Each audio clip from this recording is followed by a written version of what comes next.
Assalamualaikum warahmatullahi wabarakatuh. Kita kembali di mata kuliah kalkulus. Kita sekarang masuk di pertemuan yang keempat ya. Memang agak telat pertemuan kita, tapi tidak apa-apa. Nanti kita akan kejar materinya sesuai dengan target IRPS. Nah, untuk itu jangan lupa dari semua untuk absen di OJW ya. Kemudian download materi ini di Spada. Nah, di Spada juga sudah dicantumkan materi untuk download ya. Yaitu masuk ke bab fungsi. Kemarin sudah ada latihan soal mandiri terstruktur, harapannya sudah dikerjakan semua. Nah, ini kita masuk ke materi baru yaitu terkait dengan fungsi ya. Fungsi dan grafiknya. Nah, definisi fungsi. Nah, kita tahu bahwa definisi fungsi itu memetakan setiap unsur ya, memetakan setiap unsur di anggota daerah asalnya ya. Jadi di sini kita kenal dengan daerah asal ya, ini. Kemudian ini adalah daerah hasil ya. Kelompok himpunan A dia disebut sebagai daerah asal, dan himpunan B dia disebut sebagai daerah hasil atau range. Nah, dia dikatakan fungsi ketika daerah A dipetakan, setiap anggota A itu dipetakan ya. Nah, artinya tidak ada yang berganda atau double di sini. Nah, itu adalah pengertian dari fungsi. Contoh perbandingan gambar A dan gambar B ya. A dan B, bahwa yang A di sini adalah merupakan fungsi, kemudian yang B ya ini bukan merupakan sebuah fungsi. Nah, jelas sekali ya apa perbedaan fungsi dan bukan fungsi. Nah, fungsi itu dilambangkan dengan FG ya, dengan notasi kecil seperti ini, atau juga dengan notasi besar ya, F kecil, G kecil, H kecil, atau F besar dan G besar. Nah, biasanya dilambangkan dengan Fx, artinya adalah F dari X atau fungsi F ya yang memetakan X begitu ya. Nah, menunjukkan nilai yang diberikan F kepada X. Nah, itu biasanya disebut lambang dari sebuah fungsi. Nah, aturannya ketika kita punya Y sama dengan Fx, itu X itu disebut sebagai variabel bebas ya. Ini kata kuncinya, X di sini ini disebut sebagai variabel bebas, dan Y-nya itu disebut sebagai variabel terikat gitu ya. Nah, selanjutnya adalah kita punya terkait contoh ya, contohnya yaitu Fx sama dengan X kuadrat min 2X plus 4. Nah, jadi variabel bebasnya tadi apa? Variabel bebasnya adalah X dan variabel terikatnya adalah Y. Artinya kalau di sini kita misalkan sebuah Y ya, misalnya ini adalah Y-nya. Nah, nilai Y ini akan terpengaruh oleh setiap perubahan dari nilai X gitu ya. Kita dimasukkan X-nya sama dengan 0, maka nilai Y-nya atau F0-nya sama dengan 4. Nah, begitu juga misal kita memasukkan F1, min 1, FA, dan juga F1 per A, maka nilainya juga akan berubah. Nah, ini nilai yang berubah. Kemudian contoh 2, jika F1, tentukan F1 jika ya F X sama dengan X per X min 1. Nah, ingat ya, kita menghindari sebuah penghilangan yang dia nilainya tidak terdefinisi.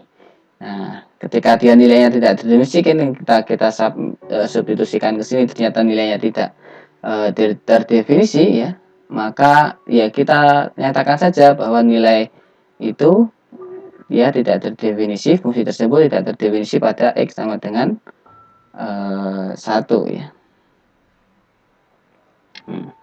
Kemudian ada dikenal dengan daerah asal dan daerah hasil. daerah asal itu disebut sebagai range, domain ya. Daerah asal disebut sebagai domain dan daerah hasil disebut sebagai range. Nah, ini agak lambat pennya. Oke.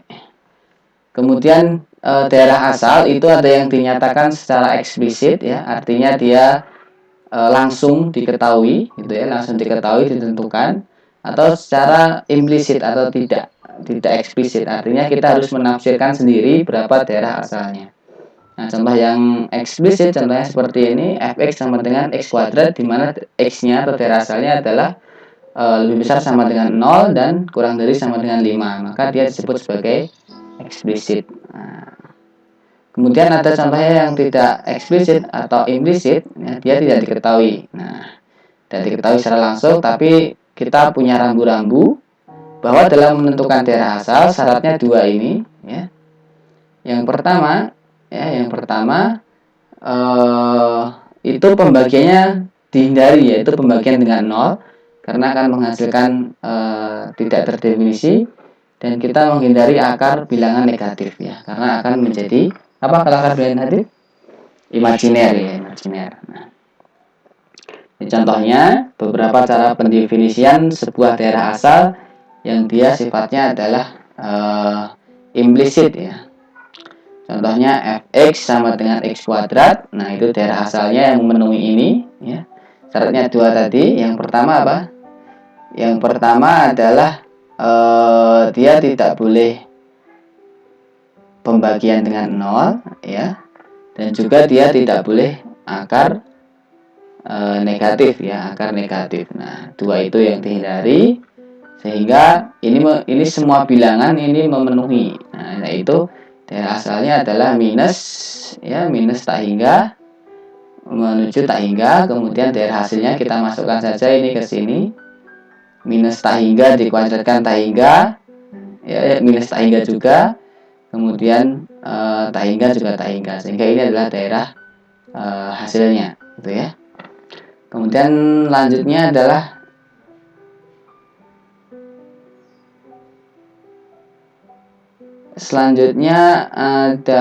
fx sama dengan 1 per x ya. Nah, daerah asal yang memenuhi di sini berarti dia tidak boleh syarat yang ini ya, ini tidak boleh. Nah, ini tidak boleh, artinya kalau pembagian dengan 0 tidak boleh, sehingga artinya yaitu 0 di sini tidak masuk ya, 0 di sini tidak masuk. Nah, ini 0 di sini juga tidak masuk. Nah, kalau 0 di situ tidak masuk, artinya dia adalah selangnya selang terbuka ya, tidak tertutup. Nah, selangnya adalah selang terbuka. Nah, oke ya, ini contoh selanjutnya beberapa daerah asal ya. Kemudian jadi ingat df itu adalah domain, rf adalah range ya. Nah, ini contoh menentukan daerah asal. Pokoknya syaratnya dua saja ya. Syaratnya dua, yaitu yang pertama adalah dia tidak boleh akar negatif ya. Dan dia juga tidak boleh pembagian dengan 0. Nah, itu aja, dua itu aja dipegang, maka nanti akan kita bisa mencari daerah asal untuk masing-masing persamaan yang ditanyakan. Nah, ini udah rekam belum? Kita cek dulu sebentar. Sudah ya. Nah, yang pertama adalah contoh penyelesaian dari contoh A. Hindari pembagian dengan 0, maka daerah asal fungsi fx 1 per x min 1 itu adalah bilangan real yang memenuhi syarat, di mana penyebutnya yaitu x min 1 itu tidak boleh sama dengan 0 ya. Penyebutnya x min 1 itu tidak boleh sama dengan 0. Nah, gitu ya, sehingga didapatkan bahwa daerah daerah asalnya itu yaitu min tak hingga, 1. Kenapa 1 tidak masuk? Karena 1 menyebabkan pembilangnya ya itu menjadi 0. Nah, itu dihindari. Contoh yang kedua berarti dia kalau mengandung akar seperti ini ya, berarti dia tidak boleh akar negatif ya, dia tidak boleh akar negatif.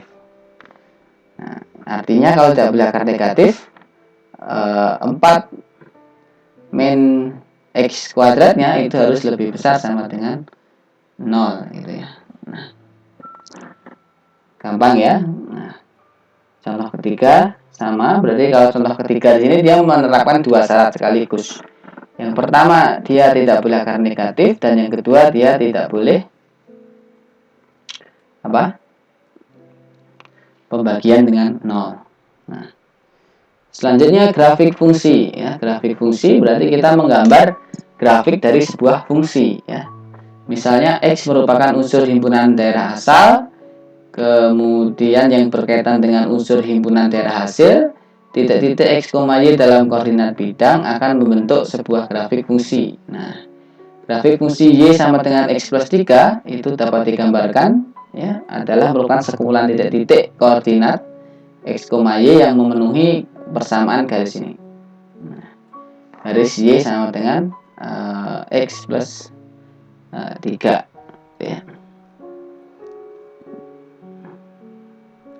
Kalau kita gambarkan dengan sekumpulan titik-titik, kita masukkan titik permisalan ya. Misal kita punya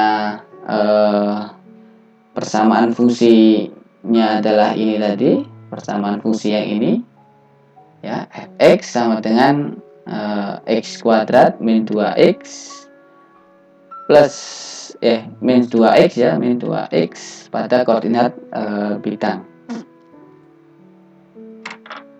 Nah, kemudian, nah ini contoh menggambarnya karena dia merepresentasikan sekumpulan titik-titik X, Y yang memenuhi fungsi. Ya, ini adalah memenuhi fungsi ini. Nah, gitu.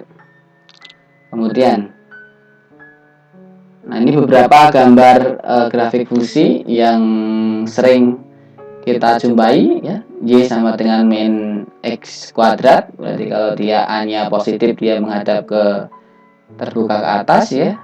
Kemudian ini adalah Y sama Y X pangkat 3 ya, Y X pangkat 3. Kemudian ini adalah Y sama dengan akar X.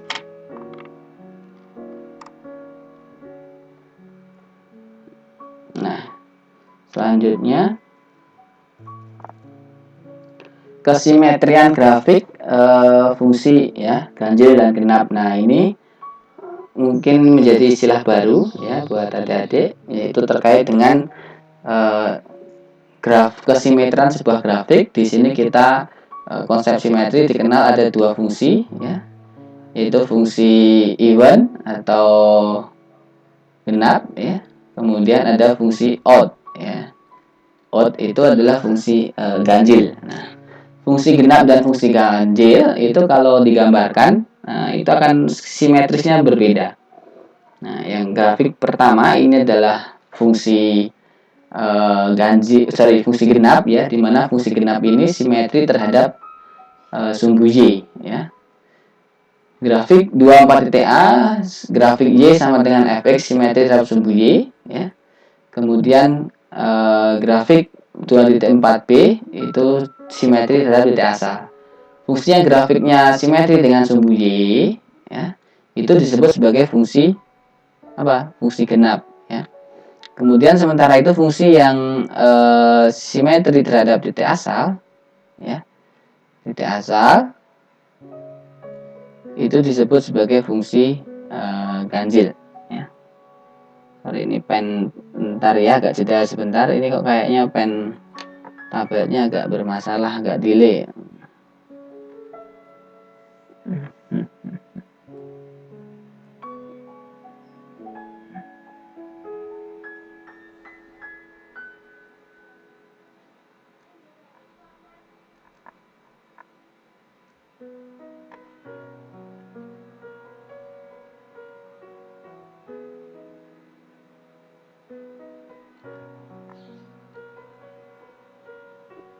Saya bikin default dulu aja. Oke, coba. Oh ya, sudah mantap. Nah, sampai itu ya. Kemudian kalau fungsi genap ya, fungsi genap itu adalah f. Ingat ya, f min x sama dengan fx Kemudian kalau fungsi ganjil itu adalah f min x itu sama dengan min fx. Nah, dua ini saja diingat ya, dua ini saja diingat untuk membedakan fungsi genap sama fungsi ganjil. Jadi fungsi genap dia simetri terhadap sumbu y dan fungsinya adalah f dalam kurung min x sama dengan fx. Kemudian fungsi ganjil dia simetri terhadap titik asal ya, titik asal. Dan f min x-nya sama dengan min fx. Contoh untuk memeriksa apakah fungsi-fungsi di bawah ini merupakan fungsi genap atau fungsi ganjil ya. Contoh yang pertama. Bentar, masih lambat ya, kenapa ya? Ada efek apa ini kira-kira?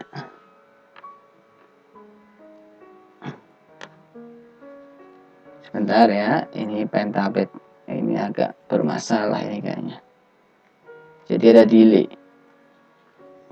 Nah, sambil menunggu itu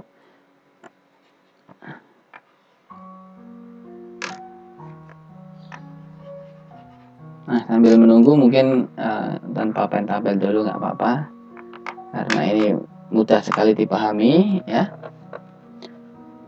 Adik-adik mungkin. Nah, ini yang apa namanya? Ini contoh ya, contoh yang pertama bahwa fx sama dengan x itu fx. Kita lakukan pengujian saja ke persamaan yang ini ya, maka kita dapatkan f min x sama dengan min x, sehingga diperoleh f min x sama dengan min fx.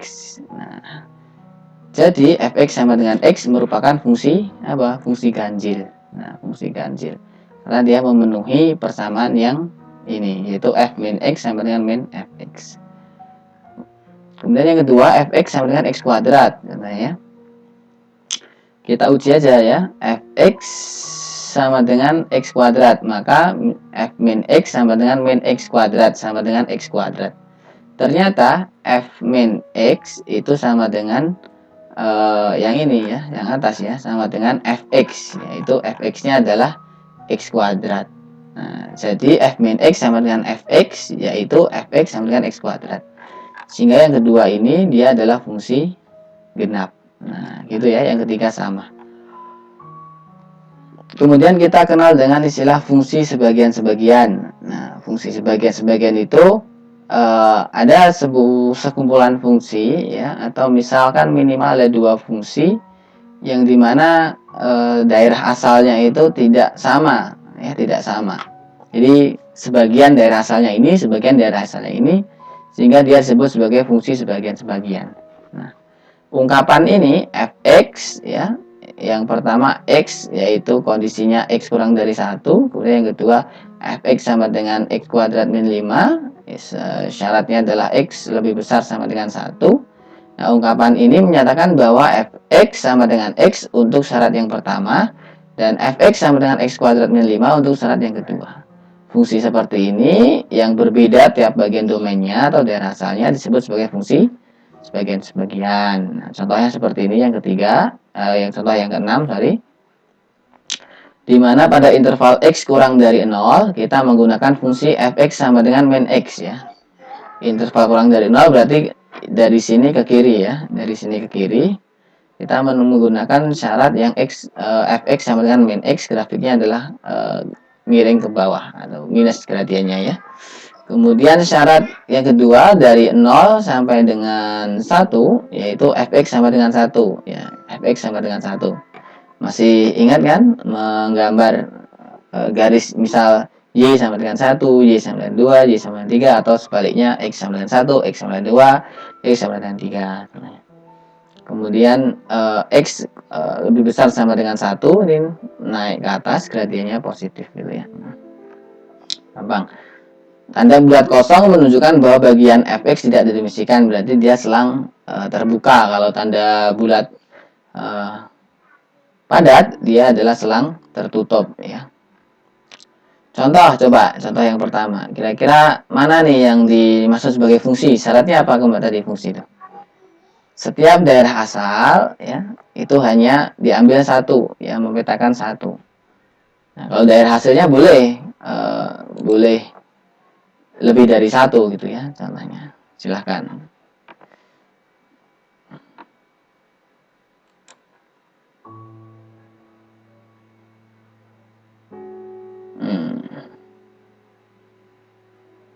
Ya, ini jelas sekali yang nomor D ini adalah dia merupakan sebuah fungsi ya. X-nya 1, Y-nya juga Y-nya tidak pernah Y-nya Y-nya pernah double ya. Ini 1 1 1 1. Nah, D-nya ini adalah fungsi. Nah, coba contoh yang lain nanti silakan di sebagai latihan mandiri ya. Kemudian yang kedua adalah fungsi komposisi ya, fungsi komposisi. Apa udah bisa?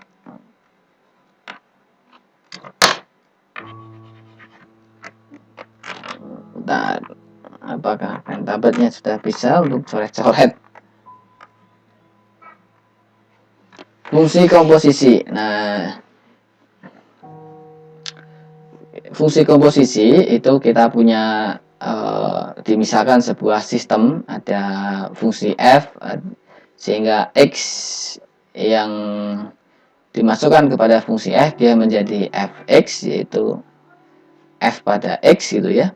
Kemudian dimasukkan lagi ke sebuah fungsi g, sehingga fungsi komposisi f komposisi g gitu ya. F komposisi g itu artinya adalah gfx gitu ya. Gfx ini adalah komposisi dari sebuah fungsi, sehingga ngerjainnya dari belakang gitu ya, dan nyebutinya pun juga dari belakang. Nah, ini maksudnya adalah komposisi fungsi G pada F. Nah, komposisi fungsi G pada F dilambangkan oleh G komposisi F. Nah, G komposisi F.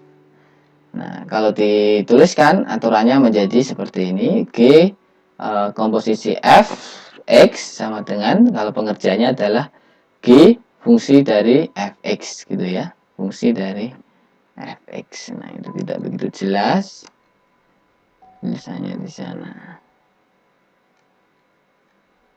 G komposisi F X sama dengan G ya, Fx gitu ya. Nah, jadi pengerjaannya dari yang belakang dulu. Nah, selanjutnya berdasarkan aturan di atas, f fungsi G berbeda dengan jelas ya. Berdasarkan persamaan ini, maka f fungsi komposisi G itu tidak sama dengan G fungsi komposisi dari f. Ini contohnya ya, terkait dengan apa namanya, fungsi komposisi ya. Kita punya fx sama dengan x per x kuadrat min 9 dan gx-nya akar 2. Disuruh cari daerah asal ya. Yang pertama adalah daerah asal dari f fungsi komposisi gx ya. Kemudian bagaimana ketika x-nya diganti dengan nilai 2. Nah, ini gambar ini merupakan sebetulnya representasi dari diagram yang ini ya, diagram yang ini. Kalau diagram yang ini adalah G komposisi F ya. Kalau di sini kan F komposisi G, sehingga di sini G-nya dulu nih, domain dari G ya. Ini X ini adalah, ini kumpulan domain G, kemudian kita pilih X anggota dari G, dipetakan nih. Dipetakan ke apa berarti di sini? G sama F ya. Ini G sama F ya. Berarti di sini adalah F dimasukkan ke G ya, jadi G fungsi dari apa namanya, fungsi G terhadap Fx terhadap Fx ya. Fungsi G terhadap Fx, di sini ada R daerah hasilnya dari G dan domainnya dari F diiriskan.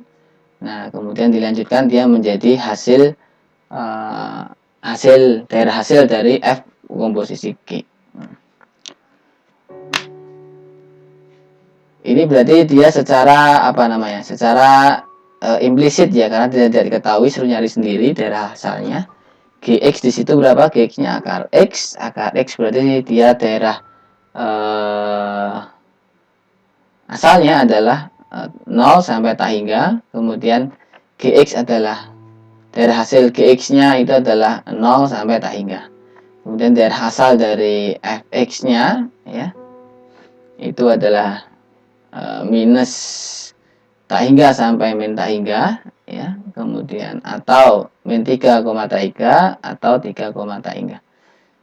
Syarat ini dari mana sih untuk mencari daerah asalnya? Syaratnya hanya dua tadi. Yang pertama dia tidak boleh akar negatif gitu ya, tidak boleh akar negatif, dan dia tidak boleh pembagian dengan nol gitu ya, pembagian dengan nol.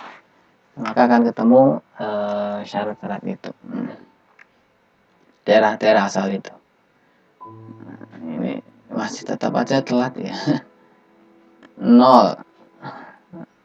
Nah, gitu. Tinggal kita iriskan ya, masing-masing sesuai dengan kaidah ini ya.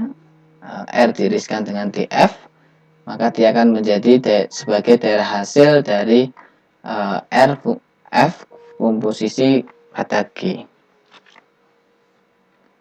Syarat yang kedua pun sama contoh yang kedua. Demikian juga contoh yang ketiga, silahkan dibaca ya. Kemudian selanjutnya adalah fungsi 1 ke 1 dan fungsi inverse. Nah, kalau tadi kan ada fungsi sebagian-sebagian gitu ya, kemudian fungsinya juga tidak 1 ke 1 karena di daerah asal A itu hanya 1, tapi daerah hasil di B itu boleh lebih dari 1. Nah, berbeda dengan fungsi 1 ke 1, artinya setiap daerah A dia memetakan ke setiap satu daerah, setiap anggota di daerah B hanya boleh 1 ya. Sebuah fungsi fx disebut 1 ke 1 pada daerah asalnya df jika fa tidak sama dengan fb. Untuk A tidak sama dengan B ya, artinya tidak boleh ada yang double di situ ya. Grafik 1 per 1 merupakan monoton murni dia bisa fungsi naik atau juga fungsi turun ya. Monoton murni pada daerah asalnya. Dengan demikian setiap fungsi yang monoton murni pasti fungsi 1 ke 1. Ini jelas sekali ya, fungsi 1 ke 1 itu pasti dia grafiknya adalah monoton murni, naik kalau nggak turun.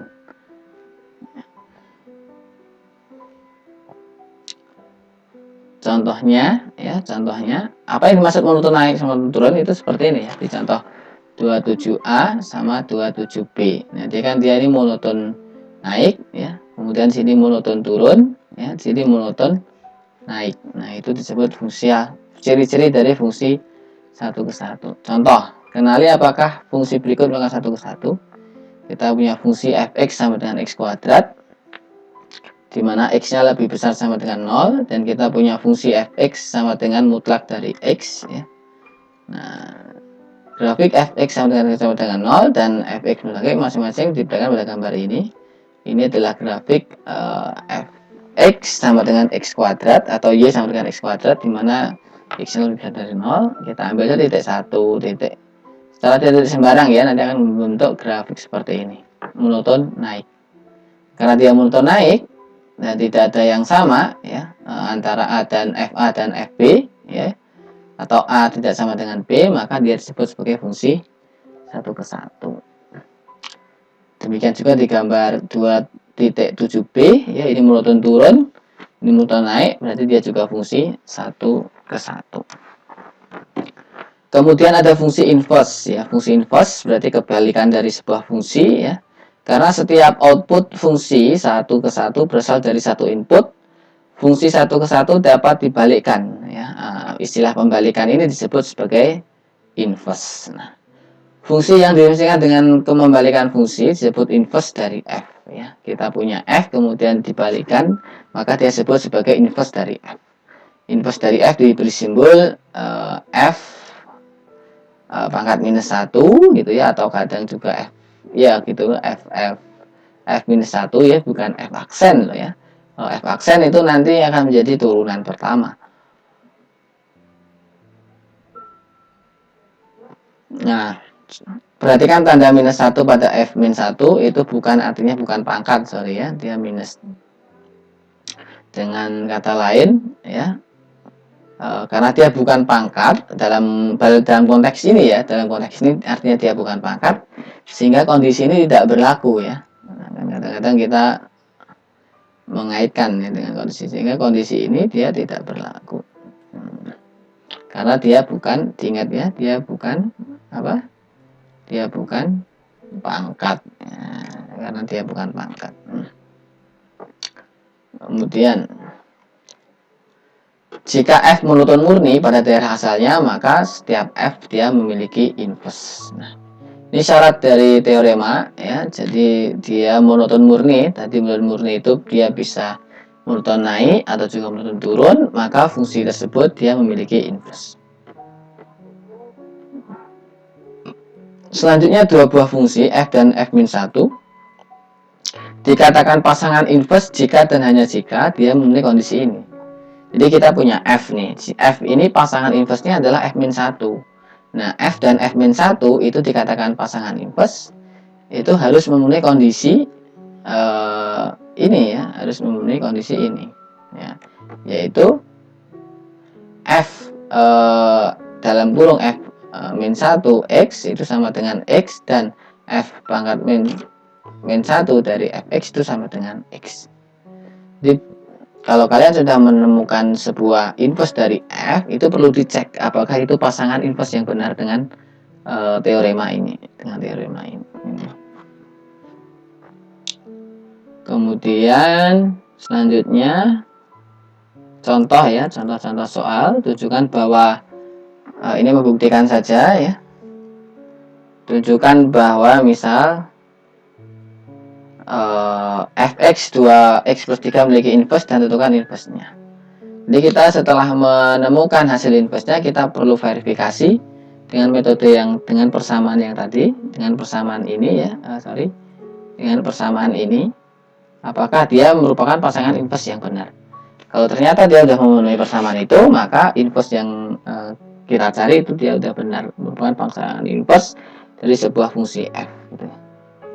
Ini contoh soalnya ya. Kemudian selanjutnya adalah fungsi trigonometri ya, fungsi trigonometri. Nah,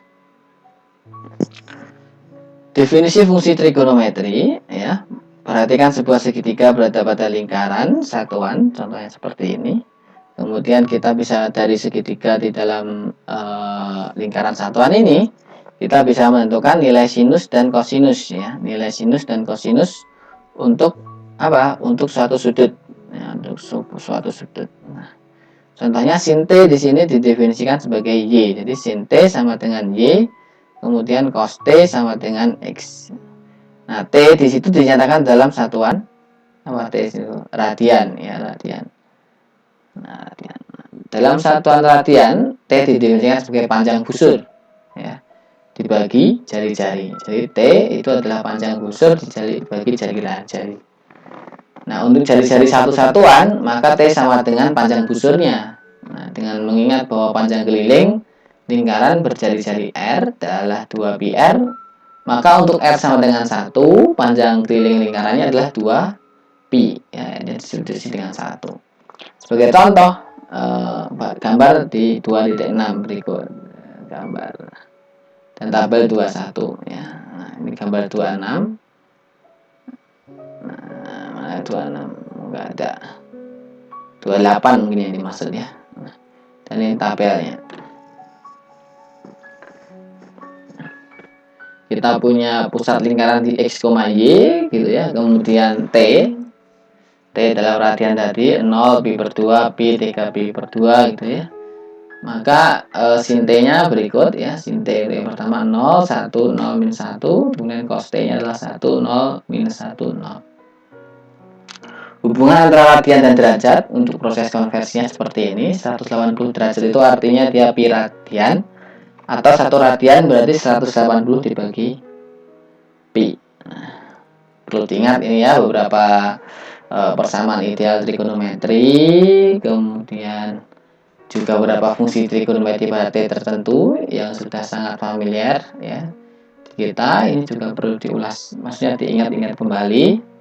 Kemudian beberapa rumus-rumus trigonometri yang familiar ya. Contohnya sin min X sama dengan sin X, cos min X sama dengan cos X gitu ya. Sin kuadrat plus cos kuadrat X sama dengan 1 dan seterusnya. Ini contoh soalnya. Tentukan A, kemudian B. Ini dengan menggunakan persamaan-persamaan trigonometri di atas. Jadi ini adalah manipulasi sebuah persamaan dengan persamaan-persamaan trigonometri. Selanjutnya adalah grafik fungsi trigonometri ya. Nah, grafik fungsi trigonometri itu di bidang teknik elektro juga sangat berkaitan ya. Contohnya adalah grafik listrik alternating current atau AC yang kita nikmati setiap hari, itu menggunakan konsep grafik fungsi trigonometri atau kosinus ya, kosinus atau juga sinus. Nah, di dalam grafik fungsi trigonometri dikenal yaitu terkait dengan periode ya, juga dikenal, yang pertama dikenal dengan periode, kemudian dikenal juga dengan amplitudo ya. Nah, periode itu adalah suatu fungsi f dikatakan periodik jika dia bilangannya positif p ya, positif p. Dia berulang di nilai p ya, itu berulang. Periode berarti kan secara periodik dia berulang. Nah, berulangnya itu di nilai p itu. Untuk p terkecil yang memenuhi persyarat di atas disebut periode. Fungsi-fungsi trigonometri merupakan fungsi periodik ya. Sebagai contoh adalah fungsi sin X sama dengan sin X plus 2pi. Nah, dari sin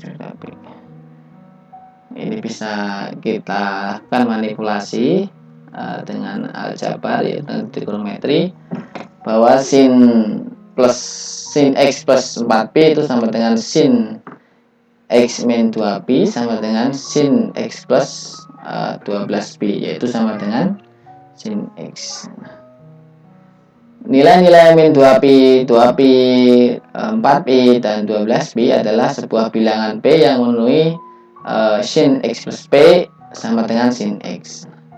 Karena 2pi menunjukkan nilai P terkecil, ya, periode dari fungsi sinus di situ adalah 2P. Sehingga fungsi sinus, fungsi kosinus, dia akan berulang kembali di setiap periodenya 2P, yaitu berapa? Dia akan berulang di periode 2pi. Pi di situ ada 180 ya. Berarti dia berulang di 360.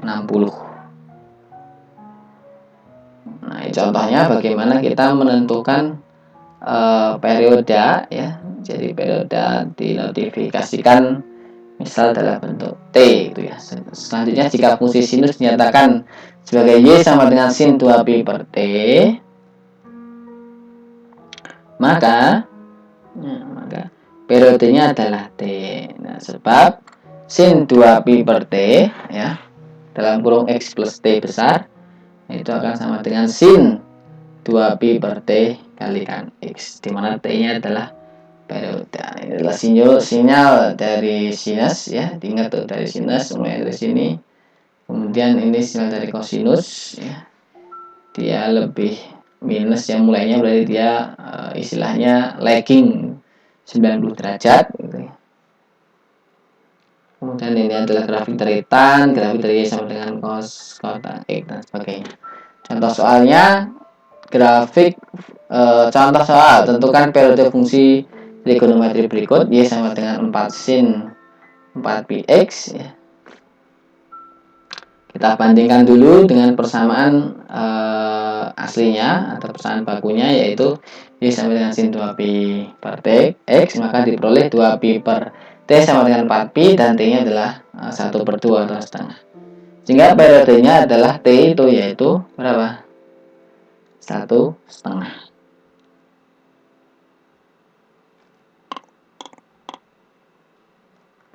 Selain periode, kita kenal juga di fungsi periodik adalah amplitudo. Ya, amplitudo didefinisikan setengah kali jarak antara nilai maksimum dan minimum. Jadi setiap fungsi trigonometri dia memiliki istilahnya nilai maksimum dan nilai minimum. Nah, itu ketika dibagi akan menjadi hak cipta. Dibagi menjadi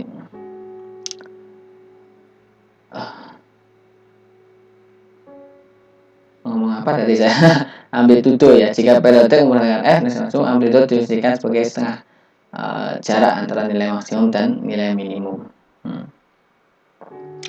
Ciri-cirinya dia ada dua berarti ya, dia memiliki periode, dia memiliki amplitudo. Contohnya ya, hasil dari Y adalah min 4,4, maka A-nya adalah setengah Y max min Y min, itu sama dengan 4. A adalah amplitudo. Kemudian fungsi logaritma ya, fungsi logaritma dan eksponen. Pertama adalah fungsi eksponen. Kita kenal ada istilah eksponen umum yaitu fx sama dengan a pangkat x jika a-nya itu lebih besar 1 dan a-nya adalah anggota bilangan r atau real ya. Ini disebut dengan fungsi eksponen dengan basisnya adalah a. Dan juga yang basisnya adalah e dia disebut dengan fungsi eksponen juga. Sifat-sifat apa ini? Sifat-sifat eksponen sebagai berikut ya. Jika a lebih besar 0 dan b lebih besar 0, maka persamaan berikut benar untuk semua real x dan y. Nah, ini adalah sifat yang harus kita cermati bersama terkait dengan sifat fungsi eksponen. Eksponen itu dibagi menjadi ada istilahnya fungsi eksponen asli, di mana a-nya itu adalah merepresentasikan benar-benar nilai dari sebuah bilangan eksponensial, eksponen, yaitu e sama dengan 2,71828 bla bla bla ya ini yaitu adalah fx sama dengan e pangkat x. Nah, ini disebut sebagai eksponen eksponen asli. Fungsi eksponen asli ini sering digunakan untuk memodelkan pertumbuhan atau peluruhan ya. Jadi karena dia memang grafiknya adalah eksponensial dan rata-rata pertumbuhan dan peluruhan itu tidak linear tapi dia eksponensial. Dinyatakan Y sama dengan Y0 dan nilai awalnya E pangkat KX. K itu lebih besar dari 0, artinya dia adalah pertumbuhan. Ketika K-nya di sini kurang dari 0, dia artinya peluruhan gitu ya. Ini contoh ya, jumlah bakteri dengan jumlah T, jam mengambil persamaan, berapakah jumlah bakteri pada saat awal, berapakah jumlah bakteri pada saat 6 jam. Nah. Kemudian selanjutnya setelah eksponensial kita kenal dengan fungsi logaritma ya. Fungsi logaritma ini dengan basis A lebih besar dari 0 dan A-nya tidak boleh sama dengan 1, maka fx sama dengan A log dari x. Nah, kita punya eksponensial adalah Y sama dengan A pangkat X, sehingga nilai logaritmanya adalah X sama dengan A log Y. Nah, kemudian di fungsi logaritma asli itu jika A sama dengan E dan E log X itu dapat ditulis dengan ln X. Dimana ln X ya, Y sama dengan ln X. Di nilai ln X itu artinya apa? Nilai ln X ya, ln X. Fungsilah nilai ln X itu artinya adalah logaritma asli ya. Di mana A-nya sama dengan E. Ini sifat-sifat dari logaritma ya. Sudah dipelajari juga mungkin di tingkat jenjang sekolah menengah atas. Contoh soalnya silahkan dibaca sendiri logaritma. Saya kira adik-adik semua sudah sangat familiar dengan logaritma ya. Jadi ya, ini adalah sedikit review ya. Saya tadi reviewnya agak loncat-loncat mungkin ya. Contoh-contoh silahkan dipelajari sendiri terkait dengan fungsi ya, sampai ke fungsi trigonometri, dan terakhir ini tadi adalah eksponensial dan logaritma. Baik, saya kira cukup untuk pengantar pertemuan kalkulus 1 ya, di pertemuan keempat ini terkait dengan fungsi. Untuk selanjutnya silakan adik-adik mengerjakan latihan tugas mandiri terstruktur yang saya upload di Sepada.